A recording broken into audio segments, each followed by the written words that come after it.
Good morning. Welcome to the first session of last day of Eurocrypt on Provable Security. We're going to have 3 talks. The first talk is about key exchange with tight full forward secrecy via key confirmation. And it's a paper by Jessin Pan, Doreen Riepel, and Runze Zeng. And Doreen will give the talk. Yes, thanks for the introduction. Welcome also from my side. Nice that you all came on the last day of the conference. So I'm talking about our paper, Key Exchange with Tight Full Forward Secrecy via Key Confirmation. And as Dennis said, this is joint work with Jessin Pan and Runze Zeng. Okay, let me guide you through the title step by step so that we're all on the same page. So we start with Key Exchange, which is a 2-party interactive protocol, where we are in the public key setting, so both parties hold a secret, a long-term secret and public key. They are going to exchange some messages, and the goal is to compute a shared session key. And if we are talking about an authenticated key exchange protocol, then at the end of the interaction, they should also know who they are talking to. And this session key can then be used to efficiently encrypt the further traffic with a symmetric key encryption scheme. So, and from security, we expect key indistinguishability. So this session key, the 2 parties compute, should look like a uniformly random key.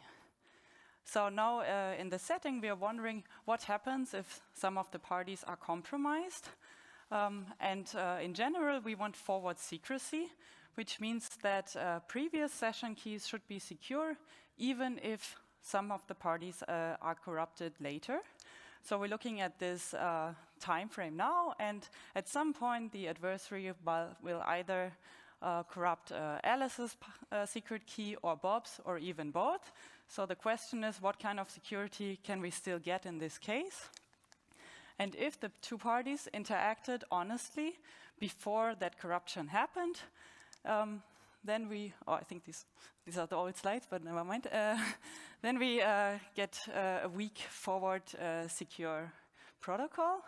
And now we can also look at a stronger setting where we allow the adversary to interact or to interfere actively in the participation. And then at this point, the adversary doesn't have the secret keys, but we still want to get some kind of security. And if this session key is then also still indistinguishable, then we're talking about full forward secrecy. And in this talk, we are concerned with a transformation that takes a weak forward secure protocol and transforms it into one with full forward secrecy. And this is known that it can be easily achieved very efficiently. So we're taking this protocol we just saw, and then we take the session key and we put it into a key derivation function. But now we not only derive the final session key, but also 2 tags. And the parties will exchange these tags. And then only if they are the same, they will accept the session key, otherwise they will abort. So in here, it's actually not necessary that they wait until the protocol is over, but B could already send it in the second round. So, and to give you an intuition why this is now full forward secure, so based on if the adversary wants to interact and wants to try to impersonate Alice, then the session key should provide that, or the weak forward secrecy of the underlying protocol should provide that this key looks like a random key. Okay. So the adversary should not be able to come up with the tag. So if it, with high probability, if it sends some tag without knowing the key, then Bob should not accept. And in this case, we don't even need to rely on corruptions, because if Bob doesn't accept, then we don't need to guarantee anything about the key, because there's no key to be secure. Okay. So, but when we prove security, we want to look at a stronger model, because key exchange protocols are usually executed like in a large setting with users. So we look at a multi-user setting with n users and s sessions, and now we allow the adversary to control the complete network. So we want to model that even if like multiple pairs of parties have key exchange, run the key exchange protocol, then we still want security. And now we give the adversary even more power to also corrupt the parties, reveal their session keys, possibly also reveal session states. And then we model this key indistinguishability property via a test or challenge oracle, which should say that the session key looks like random. And here we need to be a little bit careful because we need to exclude trivial attacks. Because if the adversary has already revealed the session key, then of course we cannot guarantee key indistinguishability anymore. And now when we prove security, we want to bound the advantage of the AKE protocol by the advantage against some computationally hard problem. And what usually happens in these proofs is that we pick two users and then we do a guessing strategy, which will lead to this term, which could be as big as the number of sessions squared. And if we think about that TLS key exchange is executed like very frequently every day, which can be up to like 2 to the 32, 35 sessions, then the security loss is like pretty big. We might have some better protocols where we only have a security loss of the number of users. But in this work, we are interested in tight security bounds. So ideally, we would like to bound the security by the same amount of computation that the adversary needs to do to break the computationally hard problem. So going back to this protocol, it was shown that we can easily prove security taking the weak forward secure protocol and bound the advantage of the full forward secure protocol one by this bound, where we have this loss of n. And even worse, like last year at Crypto, there's a paper by Gellert, Justin, Jakobsen, and Jager, who show that this security loss is optimal. So that means there exists no security reduction that can do better for a large class of protocols. So there are some protocols where this does not hold. But the very brief intuition is similar to the security argument, actually. The reduction needs to simulate these valid tags, but it doesn't necessarily know the session key. So how does the reduction get to these keys? As I said, it could reveal this key, or it could even think about like asking for a challenge about this key. But in both cases, we later run into problems with simulation. So there's an underlying commitment problem that no matter what the reduction does, it cannot do better than losing this factor of n. So it has to apply some guessing strategy. So if we now look at what this means, if we look at the concrete bounds, so assume we have some weak forward secure protocol that can be, its advantage can be bounded by the probability of breaking a problem with loss L. And now we know that this second step, transforming it into a full forward secure protocol, will lose a factor of n. So when we combine, so these bounds will now multiply. So overall, we will have a loss of L, whatever that is, I'll come to that, and n. So in this work, they were concerned with a protocol where the overall bound was expected to be only the number of users. So they came up with a weaker notion that would still give us the full forward secrecy. They called it selective weak forward security.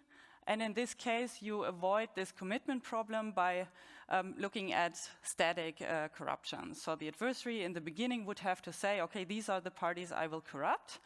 And then this notion is much easier to achieve. So for the protocol they were looking at, they could show that this first step only incurs a constant loss. So they would end up at the overall bound of n, which is what they wanted to have. But now we wonder, okay, if this second step is optimal like this, does this mean we can never have like a tight security reduction at all? So we were wondering, can we get better than optimal security? For example, this could be interesting if this loss in this first row is already constant. So then we don't need to go like in the second row and say, okay, we don't need to weaken the security notion in the first place. So we are looking for this sweet spot in the middle where we can get a tight security for the key confirmation step and also for this first step. And this is what we did in our work. So we defined security for AKE protocols using a one-way verifiable AKE with weak forward secrecy, and I will get to this, what exactly this means. But note that we are now talking about a one-way notion as opposed to a key indistinguishability notion. And then we can show that in the random oracle model, this step is indeed tight. And then we also show how to instantiate this verifiable AKE protocol based on chems using the paradigms we know already from before. And it is also known from works in the last couple of years that we can tightly achieve this property for the chem from LWE or from the Diffie-Hellman assumption in the random oracle model. Now, there's a lot of random oracles involved here, and especially this first step is really inherently relies on programming the random oracle as well. So we were wondering how much security can we, or what would be the bound if we still look at the quantum random oracle model. And this first step is seems very hard to achieve tightly, so we accept this loss in the number of users that previous work also did, and then we show that that adding key confirmation preserves this bound. So I will go into the details in the next slides. So we're starting with the one-way verifiable AKE notion, and I just wanted to briefly compare it to the standard notion. Though this the standard weak forward security notion, there the goal is to distinguish the session key from a uniformly random key. And as I said, in this one-way notion, the goal is to compute the session key. Now we also do another change or another weakening of the model. So we had in the model I showed you earlier, the adversary was allowed to reveal the session keys for independent sessions, which are not the test session. But now we actually show we don't need this, we don't need to allow the adversary to reveal the session keys, but what is enough is a key checking oracle. So the adversary can give the reduction like any key and a session, and the challenger would say, okay, this is the correct key for this session. So it doesn't need to output the session keys at all, which will simplify our analysis. And then the other capabilities just stay the same. So now we want to look how to construct such a protocol, and quite similar to this key exchange or this verifiability property in the key exchange, you might already be familiar from the Fujisaki-Okamoto transform that these checking oracles are very common. So we use a multi-user, multi-challenge, one-way PCVA secured chem with corruptions, where the PC stands for plain text checking, and we also have a ciphertext validity oracle. And this was shown to be that we construct this from LWE and DDH in these previous works. So the protocol would look as follows. This is like the blueprint of a chem-based AKE protocol. The first party, Alice, would first generate an ephemeral key pair consisting of a public key and a secret key. It would send the public key over to Bob. Bob will compute a ciphertext from that and encapsulate the key, and now Alice can recover that key. To achieve authentication, Alice takes Bob's public key and encapsulates a key towards this key, and the other way around, Bob does the same. So now they can both compute these three session keys, and when we add the key confirmation, we will hash these three keys together to derive our final session key. And since we're using the hash function here as a random oracle, you may see that now we can use this plaintext checking oracle, that whenever the adversary queries the random oracle, we can just check whether this is the correct key to the session without even knowing the key. And to extend this result to the QROM, we look at a work from Eurocrypt last year, where two of my co-authors worked together with Benedikt Wagner, and they looked at this protocol without key confirmation and came up with a multi-user, multi-challenge CAM from LWE in the QROM. Note that we don't have corruptions here, which is why we will get the security loss of n. But we show that we can preserve the bounds they had and extend them to the key confirmation setting, which was not known before. To wrap up, we give the first fully tied secure protocol from key confirmation in the random oracle model, and our notion of verifiable key exchange protocol allows us to circumvent this impossibility result from Gellert et al. And also the security bounds of our QROM analysis matches what we knew from weak forward secure protocols. A few open questions. So what I didn't tell you is that these impossibility results, they are really complicated. So in fact, the result they have shown only hold in the standard model. So might wonder, okay, if we move to random oracles, it might be easy that there exists no impossibility result, but they conjecture there's also an impossibility result in the random oracle model, and I would assume that their reduction transfers to the setting. Of course, this needs a little bit more analysis. So the easier way was to just weaken the security notion so that these are incomparable and their impossibility doesn't apply to us. We give protocols from decision assumptions, and I think a huge open problem is whether we can get the same from search assumptions. And then I wanted to mention it because it was interesting that it came up in the workshop on Saturday, that there was this notion where we have a quantum accessible plaintext checking oracle, and I was wondering whether this would help us to actually also achieve better QROM bounds. But the most difficult part to move to the QROM is this first step, like even to build a CAM with that supports adaptive corruptions.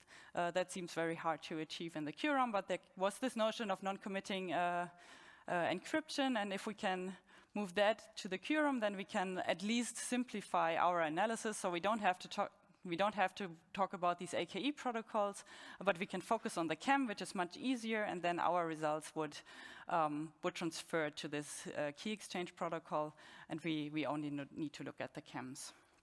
Okay, you can find our paper here. Thank you, and happy to answer questions.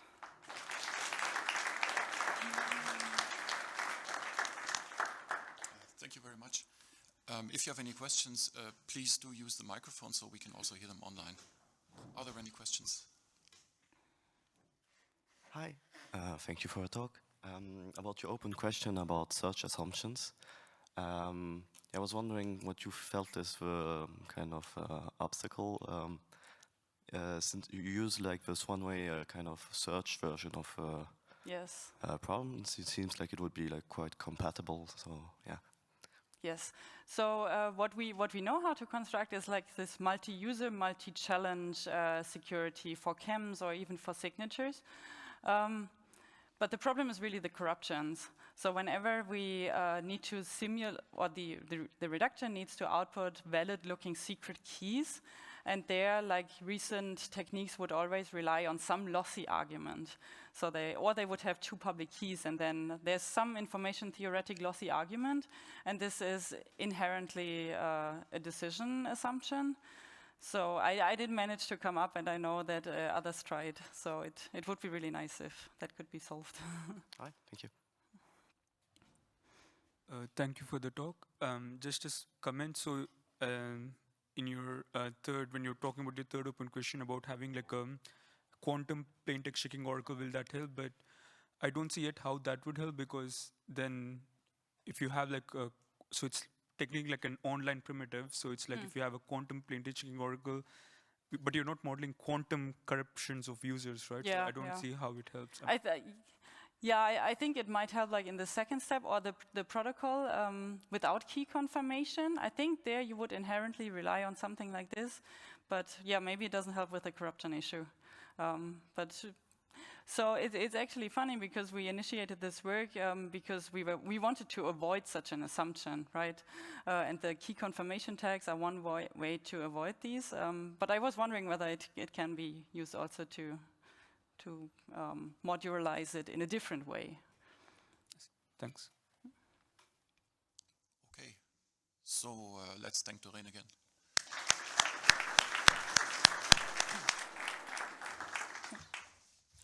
Okay, the second part of this session, the second talk of this session is given by Kita Sagawa, and it's on signatures with memory-tied security in the quantum random oracle model. And Kita will give the talk, it's a single-authored paper. Yeah. Okay. Thank you for introduction. So this is Keita Kusagawa. So today, I want to talk about signatures memory-tied security in the quantum random oracle model. Okay, let's start. Okay, as you saw in the previous talk, so the tightness of reduction is very important in cryptography.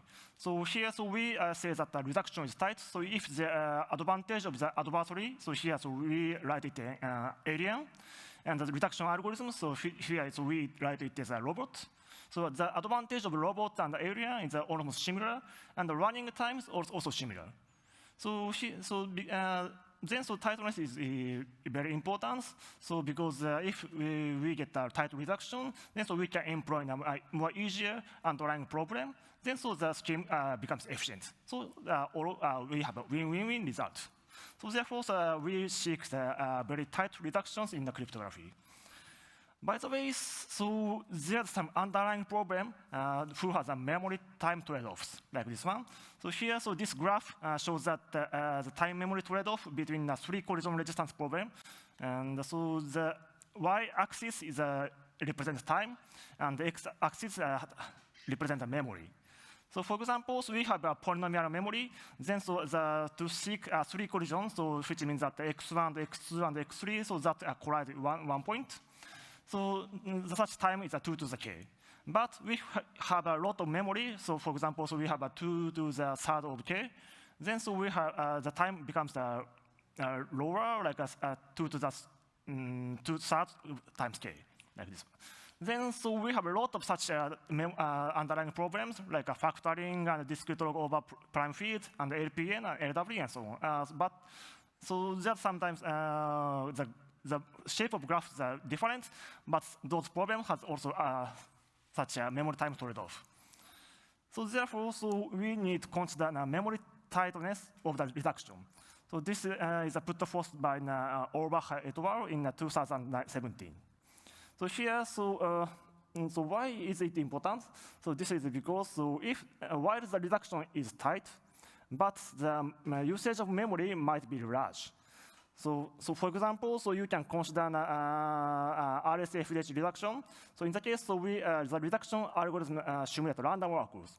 So therefore, in the simulation of random oracles, we need to keep the Q random oracle queries and its answers. So therefore, the memory usage of this reduction algorithm is linear to the number of queries from the adversary. So therefore, in the worst case, the running time of the reduction algorithm might be becomes the running memory size of the reduction algorithms in the worst case. So therefore, even if you consider such a the time adversary whose time is 2 to the 256 and who has polynomial memory and constant advantage, but the reduction algorithm.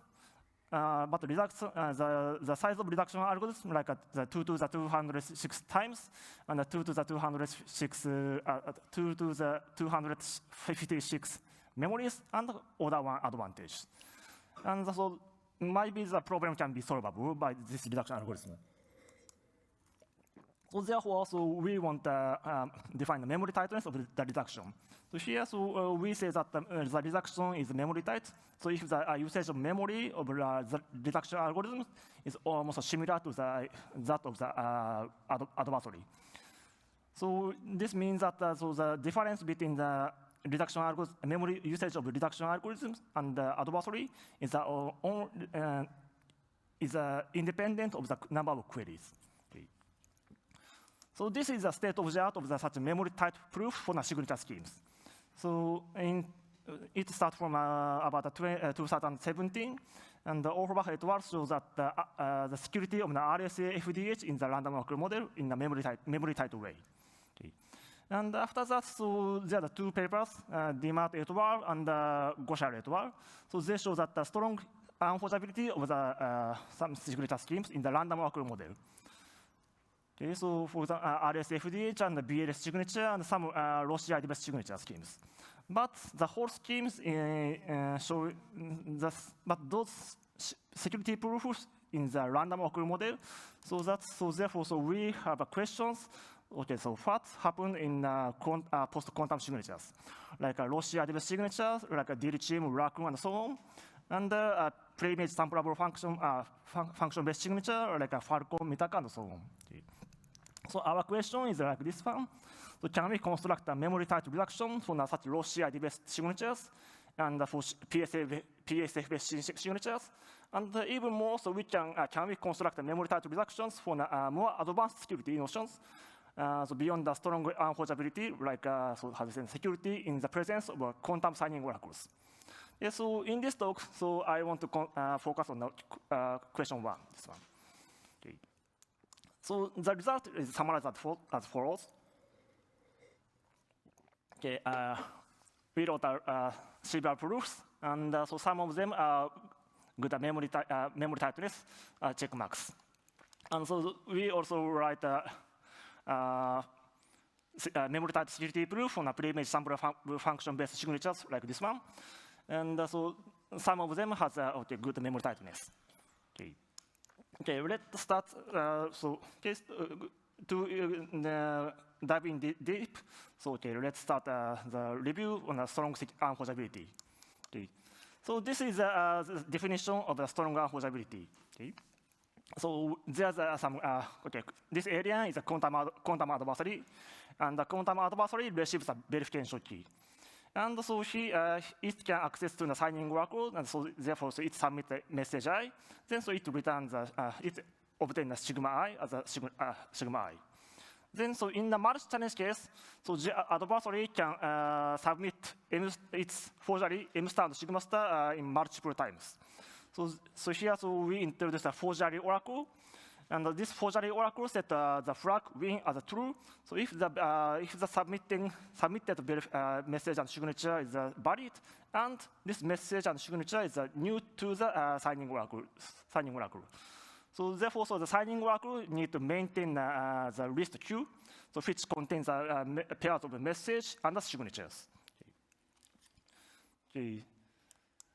Then, okay, we next review what is the Russia identification. Okay, so Russia identification is okay, the normal identification plus a Russia key generator. So here, so we want to write the first message as W, and the second message as C, and the third message as Z.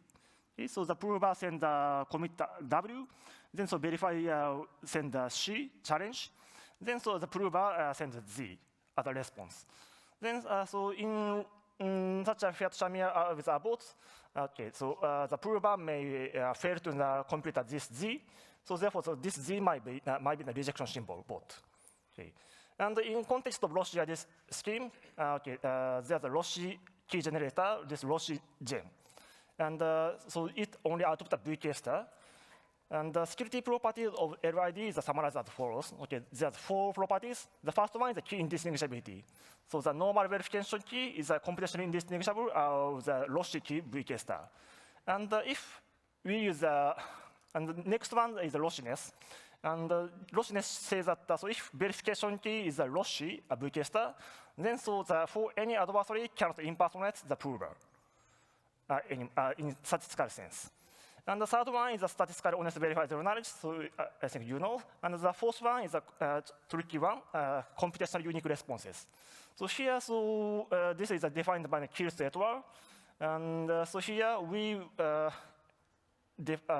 this requires that for any quantum polynomial adversary, it had to output the 2 transcripts, WCZ and WCZ prime, but both are true.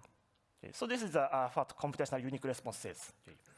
So using those properties, we can show the Kirtsu et al. Shows that applying Fiat-Shamir with abort, like this one. Okay. So here, this C is computed as a hash of a message and commitment. Then, so the signature becomes W and Z. W and Z. So this applying Fiat-Shamir signature, applying Fiat-Shamir with abort. So this signature scheme is strongly unforgeable in the quantum random oracle model in the title with the title reduction. So this is the first Kirtsu et al. Showed. But unfortunately, so I can skip this one. Okay, unfortunately, so there's a subtle error in the proof of Kirtsu et al. So especially in the simulation of the random oracle. So there's two papers in the last Eurocrypt, which pointed at the mistakes in the proof, and so they give how to fix the proof. So the left one is the Delevey et al. So here, so they fix the proof in two ways, using the adaptive reprogramming technique and using just patch for the Kirtsu et al. And the right-hand side, so the Barbosa et al. Also fix the proof in a different way. So the first, the two results is one is fixing the Coulomb proof with adaptive reprogramming, and the second one is machine verifiable proof in Eurocrypt. But unfortunately, so this is for only in random oracle model. Okay, so therefore, since we want to consider the strong unforgeability, so we focus on the left-hand side, so Delevey et al. Proof. So therefore, we want to adapt their proof into the memory type one. But unfortunately, so there's some problems. 1, 2, 3. So if we use the reprogramming technique, so the reprogramming technique means that signing oracle reprogram random oracle on each queries. So therefore, random oracle is reprogrammed in the QS times. So here QS is the number of signing queries. So therefore, the reduction algorithm should store such QS reprogramming point. So this is not memory tight. And in the second point, we want to show the strong security, strong unforgeability, and so therefore, we need to store the list Q, so which is a pair of the message and the return signature. So therefore, the reduction algorithm should store those Q, and so this is not memory tight. And in addition, so Delevey et al. Ignore the computational unique response in their strong unforgeability proof. So therefore, we fix those problems. Okay. And so this is a file, so such the maintained list Q is a problem. Okay? So the proof goes through like this one. So game 0 is the original one. And in game 2, so we program random oracle, but this is a not so big problem in the memory type reductions. And in game 3, so we replace the real prover with simulator. And in game 4, and game 5, we replace some winning condition and verification key with a lossy one. So therefore, in game 4 and game 5, we write two reductions for the computational unique response and key indistinguishability. So here, we need to still maintain the list Q. So therefore, those two reductions are not memory tight. Then, we want to fix those problems. Okay. Let's how to solve those problems. Okay, the first one is easy. So because reprogramming requires a QS memory. So therefore, we adapt the just history-free programming approach in Kirtsu et al. Okay, so this is not a big problem. And the second one is much bigger. Okay, the second one is the reduction algorithms need to maintain the list Q, capital Q, which contains the message and the output signature. So here, we can adapt DMAT et al. In the random oracle model. And on problem 3, we just collect proof by introducing one game for CUR. Okay. So the point is how to solve the problem 2. Okay. Then to solve the problem 2, we insert this game 1 prime between the game 1 and game 2. So here the condition, winning condition becomes is changed like this one. Okay. So the set flag is true if the adversary submits the double star and this star, but this is not equivalent to the fat signing oracle generate. So therefore, if we change the condition like this one, then we can forget the memory list queue. Okay. Unfortunately, so we can show this one by using the commitments mean entropy. Okay, sorry. Okay, so then by replacing the winning condition in game 1 prime, then the 2 reductions in the game 4 and game 4 memory tight becomes memory tight. Okay, let's wrap up. Okay, so this is a summary of our results. Okay, we give a new memory tight proof, memory tight strong alpha-GPT proof, or Roche reverse signatures, and so on. And as an open problem, we have 2 problems like this one. Okay, thank you. That's all. Okay.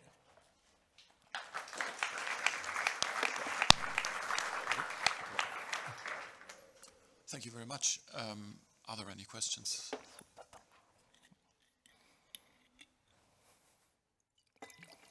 Okay, in the meantime, so this is all for schemes in the random oracle model. Is there any intuition that you have for schemes outside of the random oracle model and standard model? I guess those techniques would be very different, but do you have any intuition what would be possible? In standard model? Yes. Okay.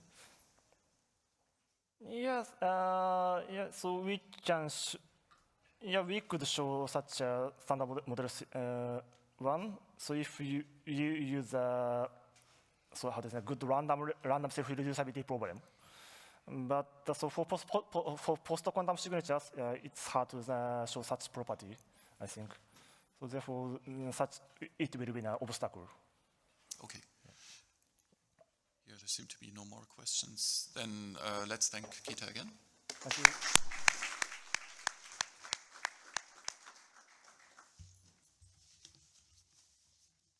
Yeah, we're a bit early, but so the next speaker, could the next speaker please approach? Or the next speakers, yeah, we have 2 speakers.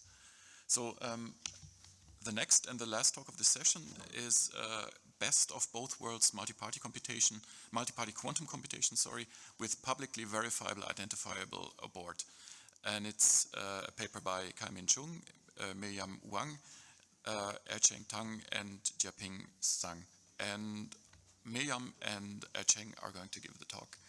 Okay, thanks for the introduction. Hello, everyone. I'm Miriam Han. I'm going to present best of both worlds multi-party quantum computation with publicly verifiable identifiable abort, BOBA MPQC PVIA with Ercheng Tang. And this is a joint work with Kai-Min, Ercheng, and Jiaping. Okay.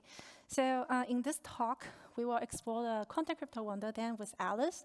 And then in this journey, we'll start from multi-party computation and multi-party quantum computation. Then afterward, we will see different securities while consulting Churchill Cat. And Bob will come to the play to explain the idea of how MPQC PIA works. And at the very end, we will see some open questions and future work. Okay. So what's multi-party computation, MPC? The goal of MPC is to let a group of people to jointly compute the function without revealing their inputs. So each player, PI, holds a private input xi, and then they want to jointly evaluate the function f on their inputs xi to xn. The n here is the total numbers of players, and they want to produce the output yi. So, for example, Alice and Bunnies, they want to see like who has most carrots, and then without revealing their individual counts. So here the private inputs will be like the numbers of their carrots, and the function they evaluate is like the argmax of their individual counts, and they will receive the output, which is in the case who is the richest, who has the most carrots. Yeah, they want to know the correct output without revealing their private inputs. So having MPC in our mind will probably curious about like what if like everything become content? So like content input, content output circuit, and even like content computational power. Yeah. So this is multi-party content computation, MPQC. So in like this setting, even the carrots here are content states. Okay, so PIA holds like the private content inputs row I, and they want to evaluate a content circuit Q on those the row I's, and then produce sigma I as their output. Yeah. Okay. So these players, they want to engage in the protocol to perform this task securely. But what does it even mean to perform the task securely? So there are like several security properties, and some basic security properties are correctness, privacy, and output delivery. So correctness ensures that everyone's final output is indeed the output of the circuit F when the protocol succeeds. And privacy says that honest players' private input and output cannot be known by malicious players. And guaranteed output delivery guarantees that the players can always get their final output. So we want these good properties to be held even if the protocol being attacked. And then here, the malicious players, they can gather together and then work together as a unity. And then they can share their inputs. They can try to attack the protocol together to learn honest players' secrets. So for example, the Queen of Hearts, who has control of some bunnies, and then they are probably, those bunnies have been controlled by her, will just like work together and then collaborate. They will share their carrots, and then they attack the protocol, try to learn honest bunnies and Alice carrots. Yeah. In our paper and the literature we mentioned, security are captured in simulation paradigm. So at a very high level, security, we want to show that for all adversary, there exists a simulator such that the real world is indistinguishable to ideal world. Okay. So we are now kind of like familiar with the security properties. And then the next question would be like, what type of security set can maybe captures those security properties that we have in the in the previous slide. So there's a protocol. There's a protocol in BLCG 06, and then with full security, which encapture all the property that we have in the previous slide. So like the correctness, privacy, and also guarantee output delivery, as long as there is honest majority. But unfortunately, if people want to get tolerate any arbitrary numbers of malicious players, it has been proven that full security is impossible. So one workaround is to consider secure with a board. Okay. So SA, secure with a board, ensures that players, they can ensures that the privacy and also correctness, but sacrifices the output delivery. So players, they can terminate the protocol in a midway, and if they found like there's something wrong in the protocol. So this kind of prevent honest players from leaking more information about their secrets if the protocol has issues. However, this can also be a hack to malicious players. For example, the malicious players, they can just take advantage of this and just repeatedly trigger the abort mechanism and leading to denial of service attack. So, but honest players, they want justice. So they want to know who indeed the malicious one caused the abort. So this is where the security with identifiable abort, SWIA, come into place. So SWIA ensures that honest players, they can identify who the malicious player is in case of an abort. Okay, but the one who has been identified or accused may probably become unsatisfied, and then they'll probably be resentful. They'll probably go to the court and then or tell everyone that, oh, I'm innocent. Yeah.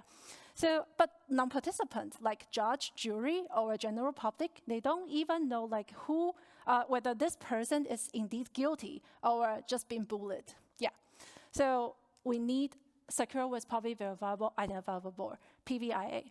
So PVIA allows every player, including including the non-participants, like everyone, including the non-participant who probably only have classical computational power, to also be able to identify who the malicious player is. And our work, I mean, like this work is the first MPQC with PVIA security. And here to note that our non-participant, or say like our verifier, they only need a classical computational power. Yeah.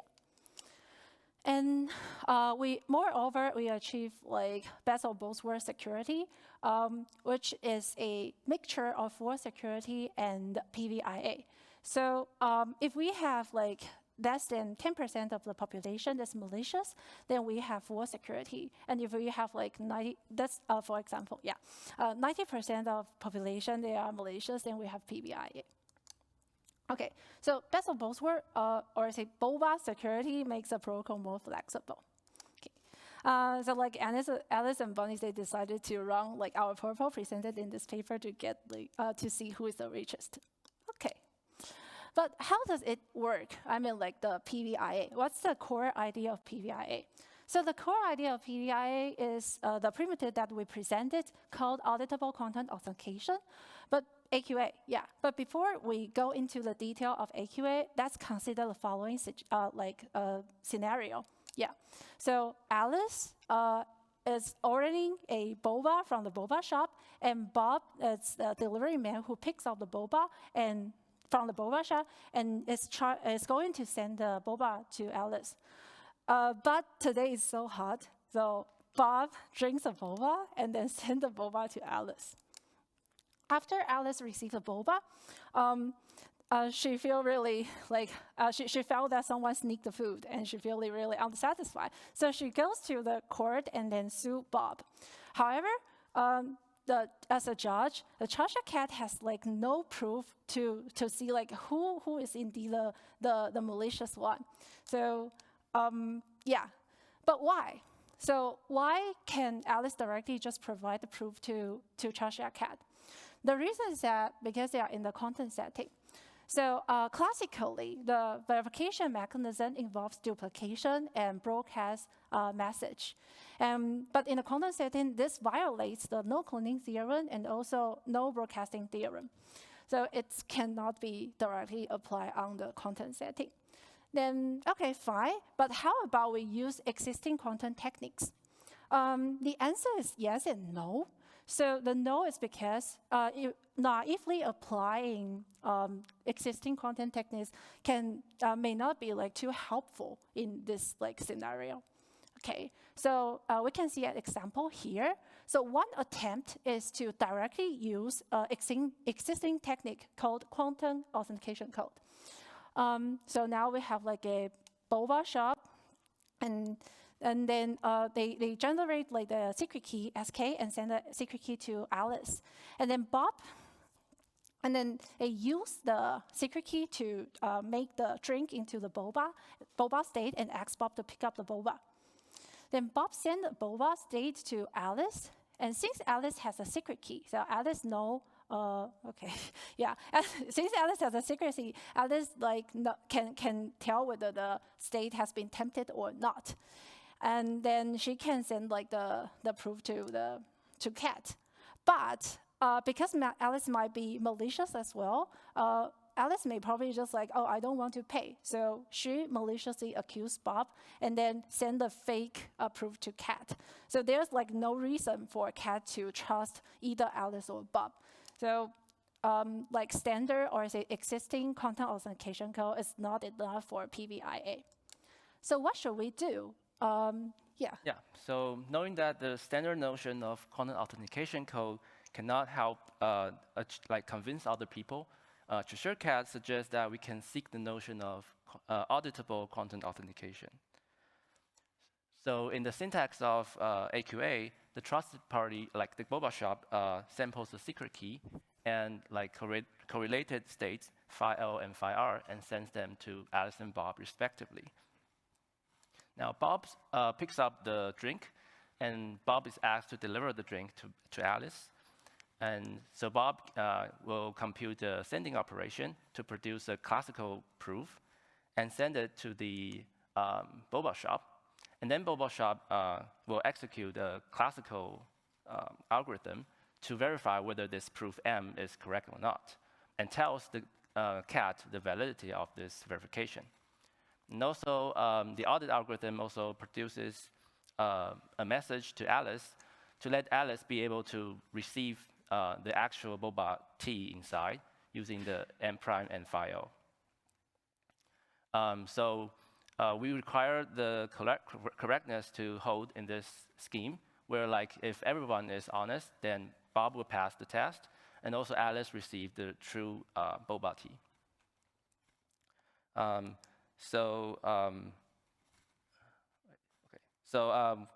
And then like for security, we require simulation security. So we want that to say that the real execution will be indistinguishable to an ideal execution. So let's see how the ideal execution looks like. So in the ideal execution, the Boba shop will still like give Bob a drink, but now inside the drink there's no Boba tea. It's just a cup, and Bob still has to generate a proof using the states received. And then Bob sends the proof to the Boba shop. The Boba shop runs the classical audit and tells cat the validity. And also like, so this is the part of like dealing with Bob. And on the other hand, at the beginning of the protocol, the actual Boba T is being split using another algorithm into phi L and M prime. And these two will be delivered to Alice, but only like phi L will be delivered in the beginning. And if the Boba shop decides that the audit is valid, it will only in this case send M prime to Alice so that Alice can receive the actual Boba T. So in this ideal execution, it captures some properties. So first, we see that Bob cannot learn anything about the actual drink that Alice is going to have because the information obtained by Bob has nothing to do with the actual drink. And second, it captures the fact that the only thing that Bob can like prevent Alice from getting the drink is to send an invalid string M so that the audit doesn't send this M prime to Alice. Okay, so in this case, Alice found justice, and because we require the real AQA execution is indistinguishable to this ideal case, so in the real case, Alice also found justice. So what does this whole Boba delivery story has to do with MPQC PVIA? So consider the following template for constructing MPQC. So first, they run the quantum setup, and then all parties like run a classical MPC between themselves to deal with any classical computation.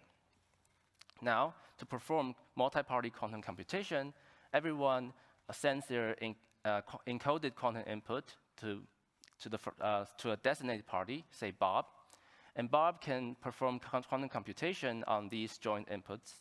And finally, Bob delivers these outputs back to all the other parties. So now we see that Bob acts like a delivery man, and there can be a dispute between Alice and Bob, and outsiders may not be able to figure out who is attacking the protocol.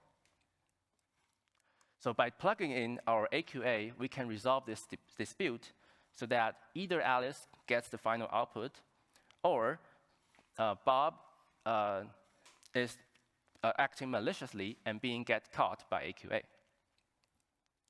So now, by combining with other techniques, we can get this MPQC PVIA. And then, to obtain Boba MPQC, the main idea is that we'll use quantum secret sharing so that not all information is held by a single party, but instead being shared. And then everyone performs evaluation on the shares, and finally delivers all the shares to other parties so that everyone can recover the final output. And we note that although there's a quantum setup written here, but we can replace this content setup using a repetition of PVQC with identifiable board, where this MPQC with identifiable boards is from previous works, and we like modify it so that it can be able to instantiate this content setup and still preserves the PVIA and BOBA MPQC property we want. Okay. Yeah, so we'll end our talk with some future directions. So first, it would be interesting to find some applications of AQA. And second, it would be especially interesting to see if we can obtain publicly verifiable content FHE. The reason is that like previous verifiable content FHE also uses authentication codes, and we think maybe our insights can help it like become publicly verifiable. So thank you for your attention.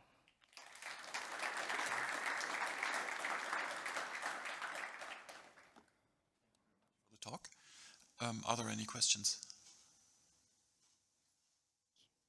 I'm tempted to ask a question about quantum carrots, but I won't.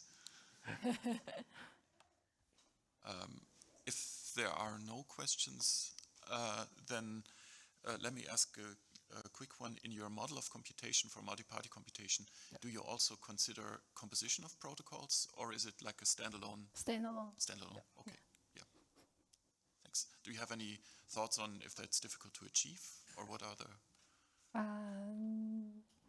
Like, I mean, like, to the best of my knowledge, is like, it's usually like hard to achieve like the like adaptive or other security, because we need to still, I mean, we only have like one copy of like the content state, and then and so like sometimes like if some people they become like malicious players, then like those states will probably we're just like missing, or so that's maybe the difficulty. Thank you. Okay, there is one question. So I want to ask round complexity. So you introduced AQA. So is increase the round complexity or not? By increasing, you mean? Round complexity. The whole Oh. You follow me? So if we have like the setup, then like the round is constant round. But if we instantiate the setup, then the round will be linear in numbers of players. Oh, wait, you mean like AQA? AQA itself is So like for AQA, like so like here that in our example, Bob needs to send this M to the BOBA shop, which is actually here the classical MPC. So they're actually using this classical MPC to execute this audit algorithm, and this will like there's an additional round to run this classical MPC. Okay, thank you. Okay, I see no further questions. Then let's thank the speakers and all the speakers of this session again.